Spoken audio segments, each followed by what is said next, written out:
सुप्रभात सांग माने आज सकाळु सकाळु देखिला बेलको केते जोरे वर्षा पवन रे आंब सबु तळे पड़ी जाइछि। तो माँ बाहरिला तार आचार बनेबा पई आ मु भी बाहरी पल्ली किछि गोटे बनेबा पई। तो मु सेटा बनेली आंब खट्टा कंचा आंबरे तयारी आंब खट्टा। तो मु प्रथमे कड़े बसैली आ तापरे टिके सरिष तेल देई पंच फुटण देई भुसुंगा पत्र दे देली आउ टिके अदा दे तापरे दुईटा सुखिला लंका पके देली।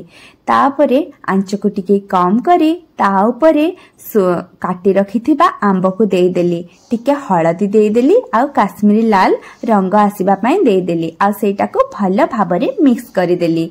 तापरे मो टिके लूण ता उपरे दे टिके समय सिजिबा पई 4 रु 5 मिनिट सिजिबा पई छाड़ी देली आउ घोडणी घोड़े देली।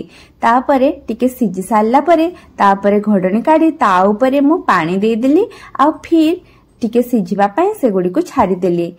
टिके सिजी सारिला परे मु देखिली तार कलर किछि एई भलिया हे जाइथिला। तापरे मु ता उपरे टिके गुड़ दे देली। गुड़ दे सारिबा परे सेटा को फरी भल भाबरे मु मिक्स कर देली आ ता उपरे टिके कॉर्नफ्लोर गोले की पके देली। तापरे तार कलर किछि एई भली थिला आ तापरे भाजी रखिथिबा जीरा को गुंड करी सेथिरे दे देली। तापरे मो रेडी हे गला कंचा आंबरे तयारी आंब खट्टा टिके मीठा एटा बहुत टेस्टी थिला। तापरे मु बाहरी गली आउ किछि गोटे बनेबा पई। तो मु बनेबा को बाहरी गली आंब छेचा। तो आंब छेचा पई मु प्रथमे आंब दे देली तापरे लूण दे देली तापरे टिके पुदीना पत्र आ सुखिला लंका दुईटा पकी सेटा को ग्राइंडिंग करबा पई छाडी देली। तो ग्राइंडिंग हे रेडी हे गला मोर आंब छेचा।